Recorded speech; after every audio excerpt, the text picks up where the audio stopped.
নারায়ণগঞ্জ ৫ আসন থেকে বিএনপির মনোনয়নপ্রাপ্ত মাসুদুজ্জামান মাসুদ নির্বাচন থেকে সরে দাঁড়ানোর ঘোষণা দিয়েছেন। নিরাপত্তা সংকট ও পারিবারিক চাপে এমন সিদ্ধান্ত নিয়েছেন বলে দাবি করেছেন তিনি।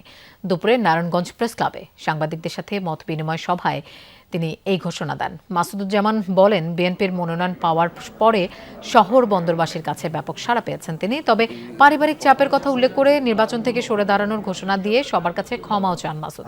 বলেন, এই আসন থেকে বিএনপি যাকেই মনোনীত করবেন তাকে বিজয়ী করতে কাজ করবেন তিনি।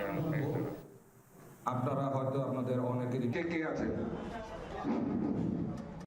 পর্যাপ্ত সাড়া পেয়েছি এবং যার পর নাই মনে হয়েছে তাদের একটা স্বপ্ন পূরণ হতে যাচ্ছে মানুষের। আমি আসলে নির্বাচনটা করব না, ব্যক্তিগত কারণ এবং কিছু পারিপার্শ্বিক অবস্থা আমাকে এই কঠিন সিদ্ধান্ত